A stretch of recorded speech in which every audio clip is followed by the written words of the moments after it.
오늘은 영적전쟁 14번째 시간 서로를 위해 기도하라라는 말씀의 제목으로 함께 말씀을 나누려고 합니다. 기도하라. 사람은 저마다 다 어려움들이 있습니다. 그리고 그 각자가 느끼는 그 어려움의 크기에는 절대적인 크기가 없는 것 같습니다. 어려움은 언제나 상대적 크기로 내게 느껴지고 내게 다가오는 법입니다. 쉽게 말하면 이런 거예요.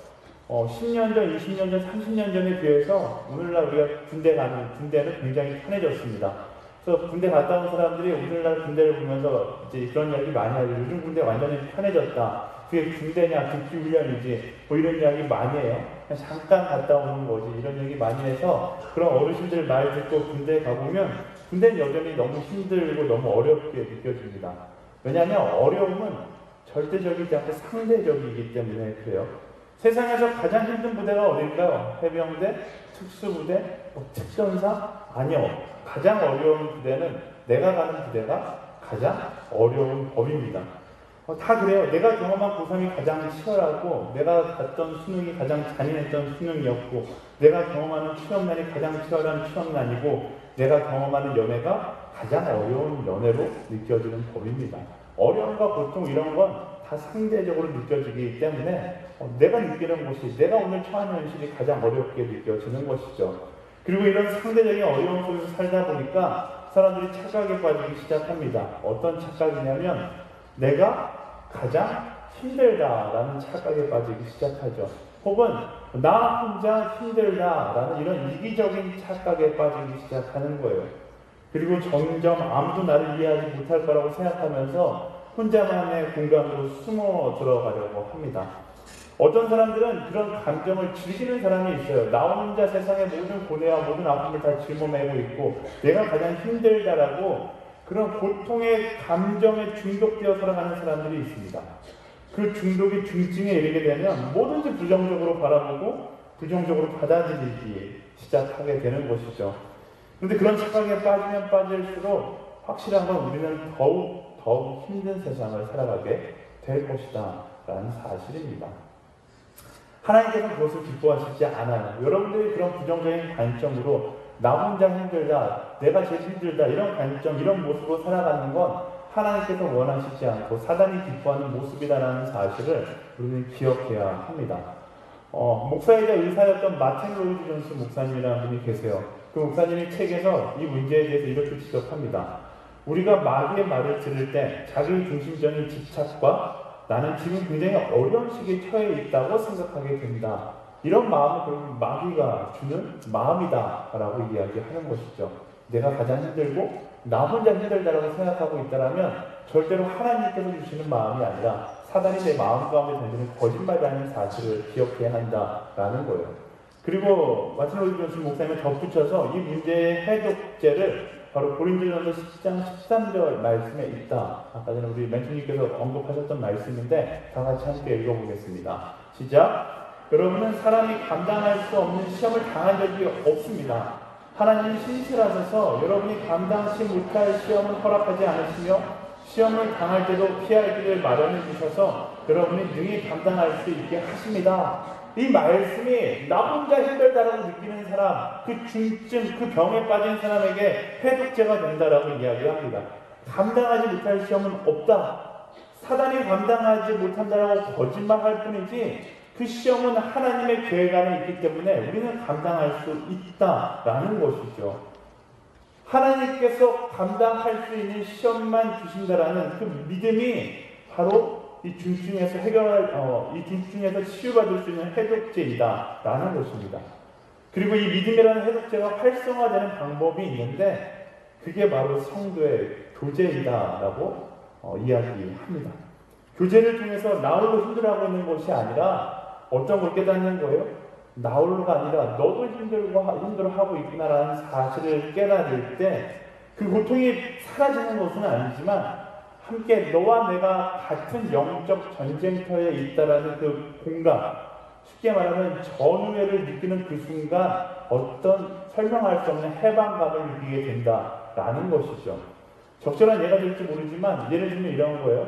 지난주에 그 수능 시험이 있었는데 여러분들 수능 봤을 때 다 기억해 보세요. 수능이 끝나면 10명 중에 9명은 다 좌절합니다. 망했어 라고 생각해요. 이번 수능 망했어.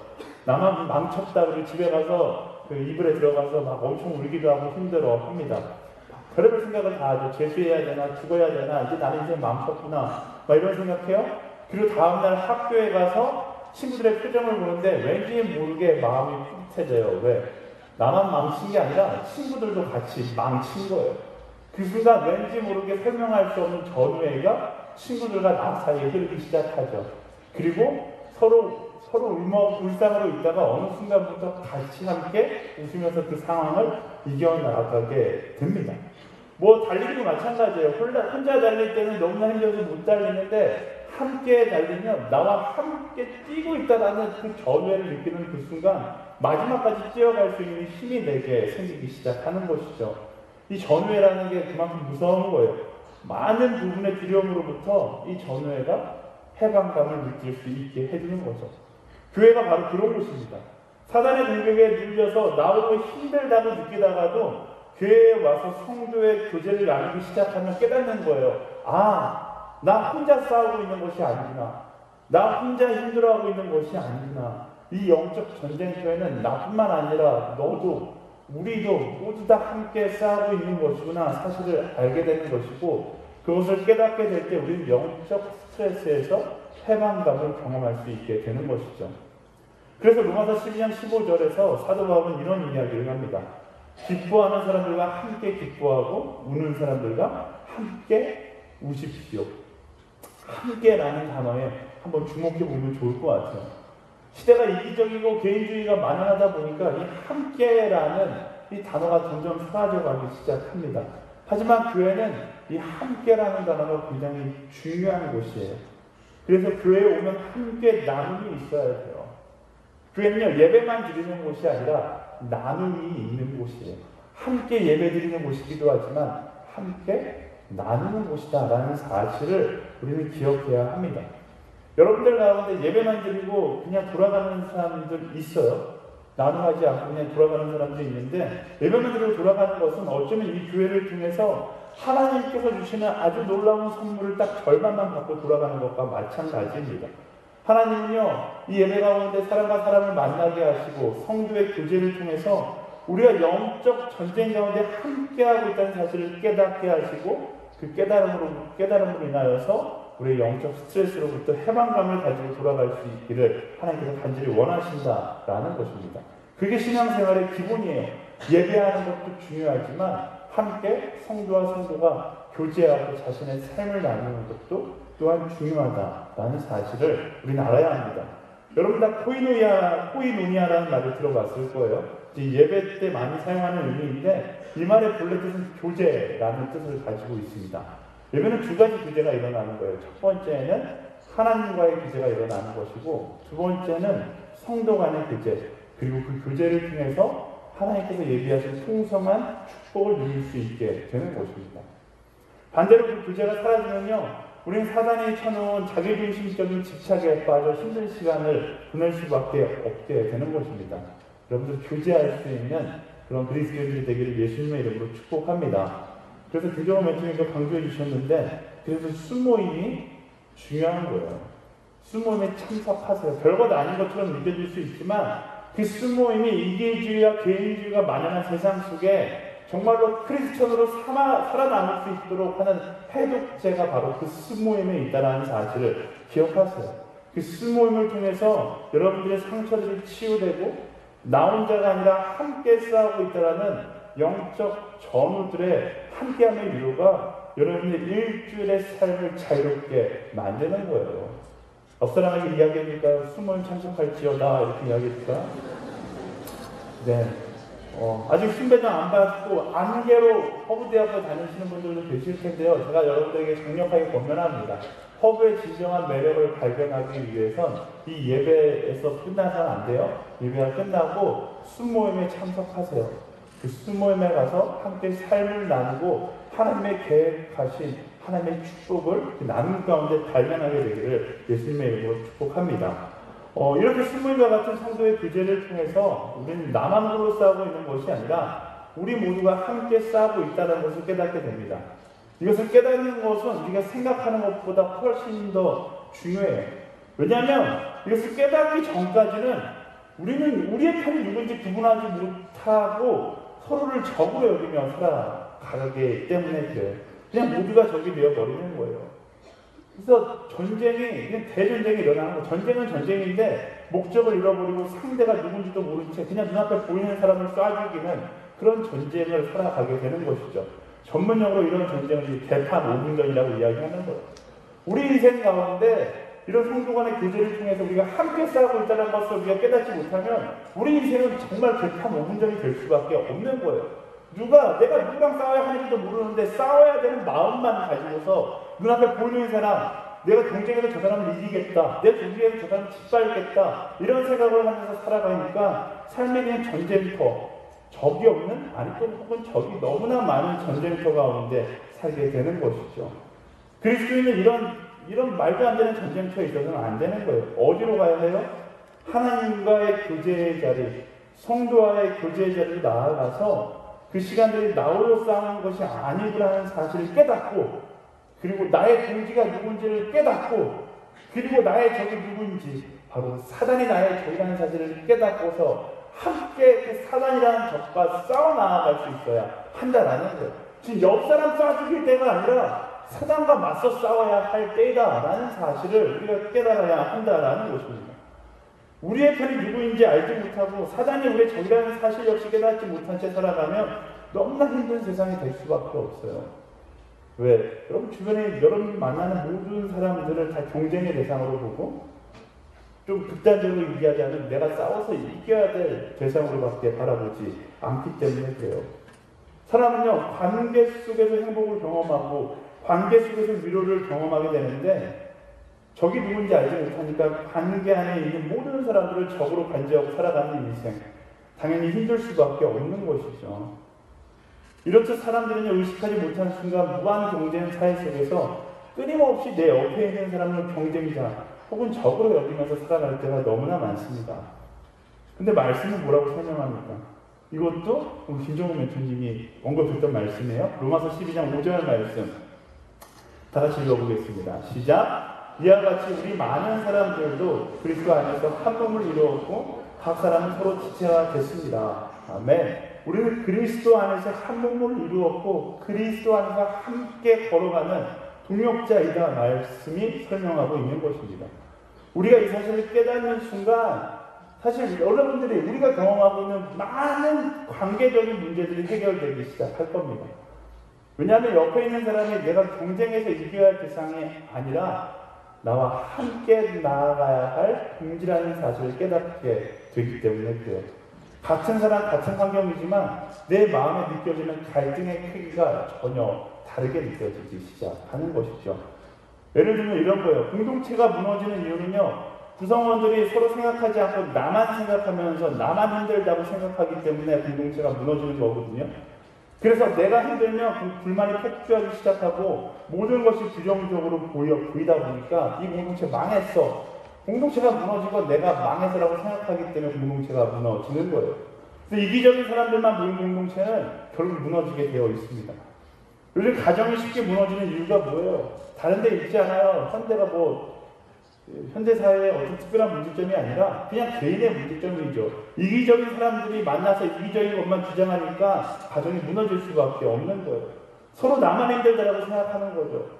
아빠는 아빠대로 열심히 일하고 집에 왔는데 가족들은 집에서 편하게 있다고 생각하고 힘들다고 느끼고, 엄마는 엄마대로 나는 지금 뭐하고 있냐라고 생각하고, 자녀들은 자녀들은 부모님은 나를 사랑하지 않는다라고 생각하고, 이 가정에 뭐가 문제예요? 빠진 것이 있죠. 우리가 행복한 가정을 만들고자 하는 같은 편이라는 그 사실에 대한 인식이 빠진 거예요. 그냥 나만 잘 살면 된다라는 그런 이기주의가 만연하다 보니까 그 가정이 무너질 수밖에 없는 것이죠. 행복한 가정을 만들기 위해서 노력하는 우리는 같은 편이다라는 인식이 있어야 하지만 똑같은 환경, 똑같은 조건이지만 그들이 경험하는 행복 지수는 전혀 다를 수 있다라는 것입니다. 교회도 마찬가지예요. 자기가 하는 일만 집중하면서 왜 나만 이런 일을 해야지라고 생각하고 자기 중심적으로 교회에 나오기 시작하면 교회는 더 이상 교회를 느껴지지 않을 겁니다. 모두가 다 동역자가 아니라 원수로 보이기 시작할 거고요. 목사의 설교도 이른바 그냥 나한테 저 목사가 감정을 가지고 이야기하는 저격 설교처럼 느껴질 거예요. 설교 듣고서 간혹 그 사람들 가운데 이렇게 저한테 반응하는 사람들이 있어요. 저 목사가 내 이야기를 하네? 이러면서 저한테 이제 문자를 보내서 막 잔뜩 화가 나는 문자가 올 때가 있어요. 분노로 반응하는 그런 분들이 있는데 제가 이 자리에 들어서 제가 이야기하지만 죄송한데 제가 그렇게까지 머리가 좋지 않아요. 여러분들의 이야기를 제 설교에 담아서 막 설명할 수 있을 만큼 문장력이 좋은 사람이 아니에요. 뭐가 문제인 거예요? 그 사람 마음 가운데 동행의 의미가 있어야지만 그 마음 가운데 참된 복음의 메시지가 들어갈 수 있는 것이고 그 말씀 가운데 하나님께서 말씀하시는 그 메시지가 들어갈 수 있는 것이죠. 그렇지 않고 동행의 의미가 없이 서로를 동역자로 바라보지 않는다면 목사가 설교하는 설교도 원수의 설교가 되는 거고 여러분의 친구가 건강하는 권면도 원수의 권면이 될 수밖에 없는 것이고 멘토님도 멘토가 아니라 원수일 수밖에 없는 거예요. 문제는 그 사람에게 있는 것이 아니라 내 마음 가운데 동행이라는 그 의미가 담겨져 있지 않는다는 게 문제인 것이죠. 하지만 반대로 말씀드린 것처럼 하나님께서 우리가 함께 동행하는 지체이다, 동역자이다, 전우이다라는 사실을 받아들이면 그 순간부터 내가 참석하고 있는, 내가 속해 있는 공동체가 건강한 공동체, 건강한 예배의 자리, 건강한 교회가 되는 것입니다.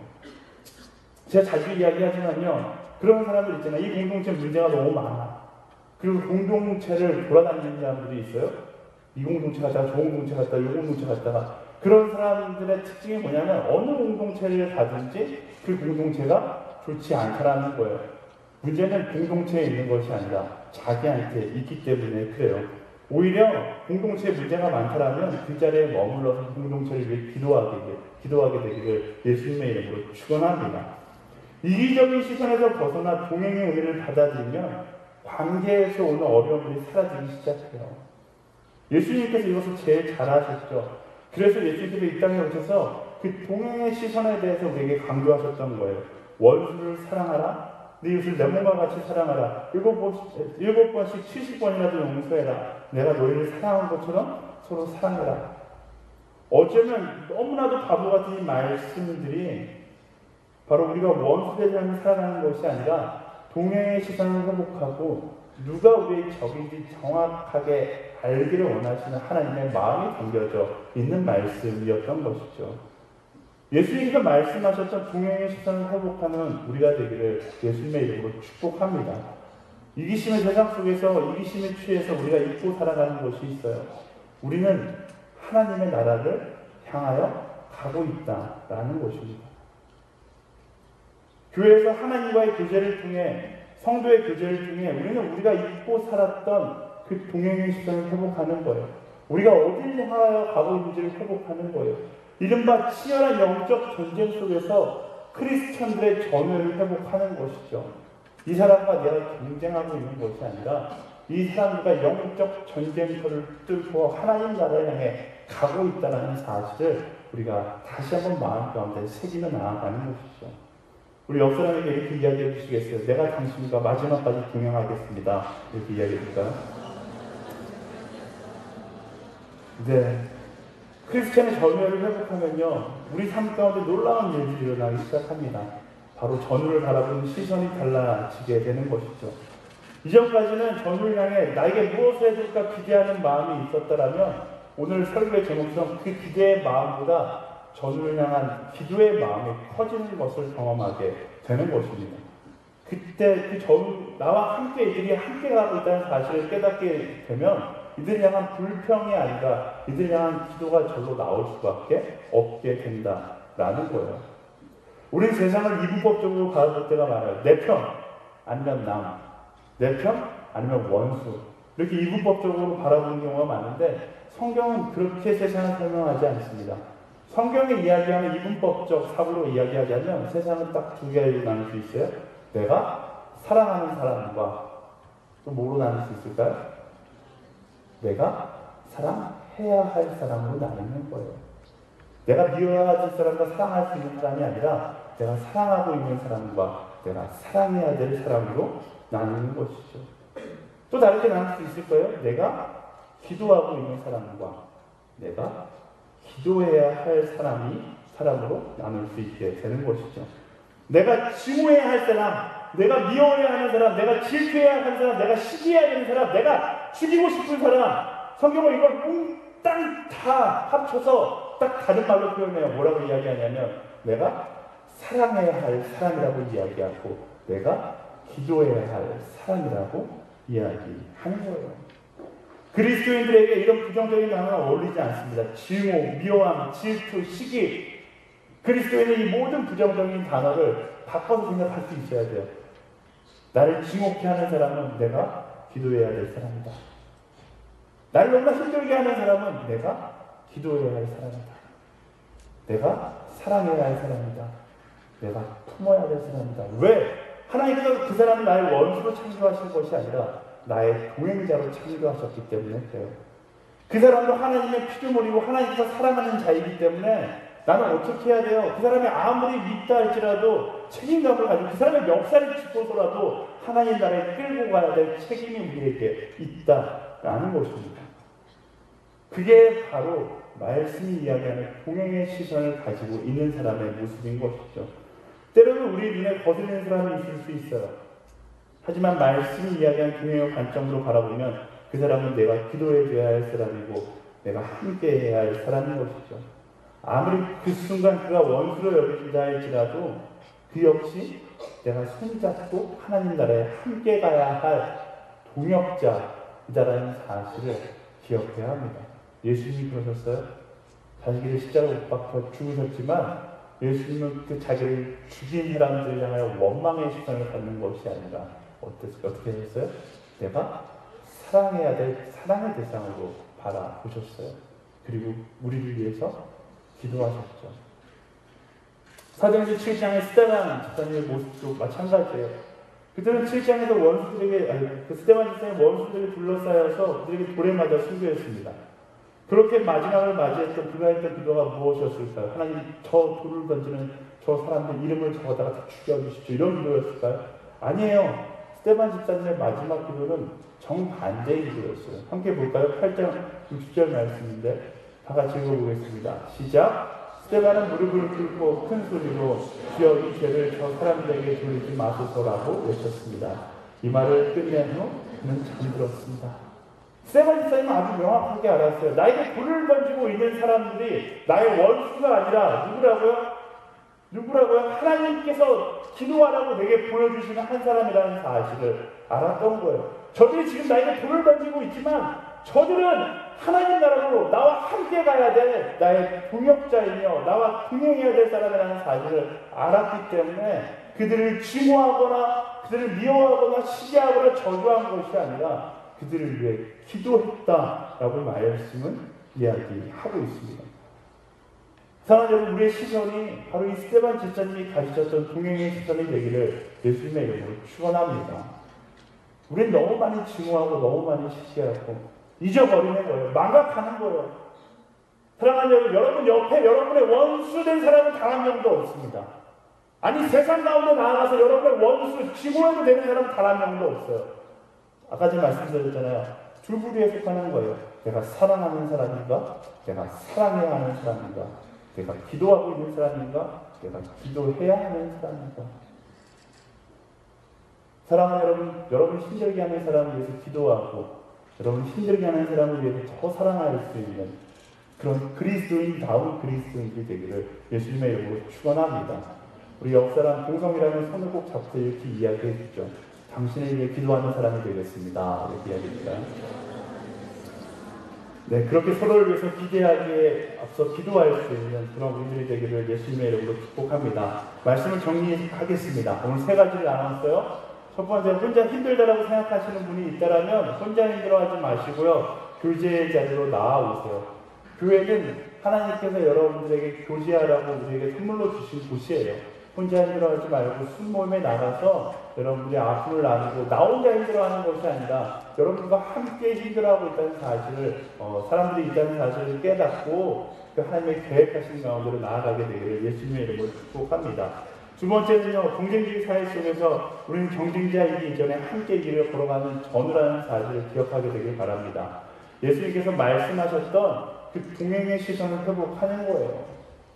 더 이상 저 사람들 나의 원수나 경쟁자로 바라보기 이전에 나와 함께 하나님 나라에 가야 돼. 하나님께서 내게 맡겨주신 동행자이다. 내가 맡겨주신 한 사람이라는 사실을 기억하며 나아갈 수 있게 되기를 예수님의 이름으로 축원합니다. 그리고 마지막으로 우리가 함께 가는 사람을 위해서 기도하는 사람이 되기를 바랍니다. 세상에 우리가 미워해야 될 사람은 없습니다. 증오해야 될 사람도 없어요.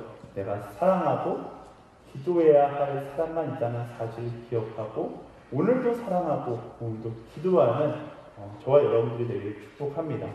놀라운 건요, 그렇게 전을 위해서 기도하면 우리의 삶 가운데 놀라운 변화가 일어남을 느끼게 됩니다. 그리고 그토록 성공을 향해서 전력 질주할 때에는 보이지 않던 비전들이 보이기 시작할 거예요. 여러분 스스로를 위해서 열심히 기도했는데 하나님 비전을 보여주시되 열심히 기도해도 보이지 않던 비전들이 여러분들이 누군가를 위해서, 원수를 위해서, 나의 기도가 필요한 한 사람을 위해서 기도하다 보면 그 비전들이 보이기 시작할 것입니다. 왜냐하면 누군가를 위해 기도하는 것이 바로 모든 사람의 비전의 시작이기 때문에 그래요. 우리는, 제가 설교를 자주 인용하죠. 우리는 이 땅 가운데 나를 위해서 온 것이 아니라 하나님의 계획을 따라 누군가를 사랑하기 위해서 왔기 때문에 그래요. 우리의 모든 비전은 여러분 스스로를 위해서 주어져 있지 않습니다. 예수님의 사랑의 방향을 따라서 예수님의 사랑이 필요한 사람들을 향하여 여러분의 비전의 방향이 맞춰져 있어요. 그래서 나를 위해서 기도할 때 그 비전이 보이지 않을 수 있는데 그 예수님께 주시는 마음을 따라서 그 사랑을 위하여 기도하고 나의 원수를 위해서 기도하고 내가 사랑할 수 없는 사람을 사랑하게 해달라고 기도하기 시작하면 그때 하나님께서 내게 허락하신 비전들이 보이기 시작하는 거예요. 사랑하는 여러분, 여러분들의 주변 사람들을 위해서, 원수를 위해서, 여러분을 힘들게 하는 사람을 위해서 기도할 수 있게 되기를 예수님의 이름으로 축원합니다. 지금 이 자리에 없지만 허브대학교의 유튜브 김종호 교수님이 언급했던 인물이네요. 은현종 형제가 굉장히 무뚝뚝하지만 은현 형제가 멋진 형제예요. 저한테 어느 날 갑자기 밤늦게 전화를 했어요. 목사님 기도를 좀 많이 하고 싶은데 기도가 한 2분 하면 기도가 안 나와요. 우리 그 이야기를 하는 거예요. 굉장히 직선적이고 굉장히 그런 질문 많이 했었는데 제가 현종에게 그런 얘기를 했어요. 네 머릿속에 생각나는 모든 사람들을 위해서 기도해봐. 너의 기도가 풍성해지고 너의 삶도 풍성해지기 시작할 거야. 여러분 기도가 잘 안 되는 사람들 있잖아요. 그건 하나님께서 아주 명쾌하게 주시는 메시지예요. 너를 위해 기도하는 건 쓰다. 너의 친구를 위해서, 너의 원수를 위해서, 때로는 왼수 같은 나의 가정을 위해서 기도하라고 말씀하시는 것이죠. 사랑하는 여러분, 여러분들의 주변 사람들을 위해서, 길을 잃고 방황하는 사람들을 위해서 기도하는 우리 모두가 되기를, 그런 허브대학교가 되기를 예수님의 이름으로 축원합니다. 아멘. 아멘. 네, 우리 옆 사람에게 다시 한번 이야기해 드리겠습니다. 당신을 위해 기도하는 사람이 되겠습니다. 네, 우리 함께 찬양하고 기도했으면 좋겠는데요. 세상 가운데 하나님께서 원수로 창조한 사람은 아무도 없습니다. 하나님께서 나쁜 놈으로 창조한 사람은 아무도 없어요. 다만 길을 잃고 방황하는 사람만 있을 뿐이죠. 우리는요, 그 원수를 향해서 너는 원수다! 라고 이야기하는 사람이 아니라 길을 잃고 방황하는 그 사람에게 다가가서 너는 하나님의 계획하신 가운데 창조된 존재야 라고 이야기해주고 그리고 올바른 길로 함께 손을 잡고 인도해야 될 책임이 있는 거예요. 세상 가운데 나아가 우리 함께 노래하면서 함께 찬양하면서 세상 사람들에게 잃어버린 그 비전의 가치를, 잃어버린 그 소망을 선물할 수 있는 우리가 되기를 축복합니다. 함께 찬양할까요? 하나님이 너를 만드시고 하나님은 너를 만드신 분, 너를 가장 많이 알고 계시며 하나님 너를 만드신 분, 하나님은 너를 가장 깊이 이해하신다. 너를 가장 깊이 이해하신단다. 하나님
같으세요? 요즘 말 딱 한 번 기도할 거예요? 오늘 기도할 때 찬양하는데 그런 생각이 들었어요. 그냥 기도할 때 나의 시선을 위해서 함께 기도했으면 좋겠습니다. 하나님 분노의 시선으로 세상을 바라보는 것이 아니라 질투의 시선으로 나의 옆사람을 바라보는 것이 아니라 하나님께서 내게 주신 그 동행의 시선, 내 동역자를 바라볼 수 있는 그 시선을 가지고 세상을 바라보고 한 사람 한 사람을 바라볼 수 있게 하여 주시옵소서. 우리 그렇게 함께 기도했으면 좋겠는데요. 우리 그냥 1차원적으로 오늘 좀 기도했으면 좋겠어요. 손을 이렇게 들어볼까요? 네. 손을 들어서 자신의 눈에다 갖다 대는 거예요. 네. 자신의 눈에 갖다 대고 하나님, 나의 시선이 하나님의 시선을 닮게 하여 주시옵소서. 나의 시선이 질투의 눈으로 바라보는 것이 아니라 하나님께서 내게 허락하신 동행의 시선으로 세상을 바라볼 수 있게 하여 주시옵소서. 세상에 딱 우리의 사랑이 있습니다. 하늘 사람과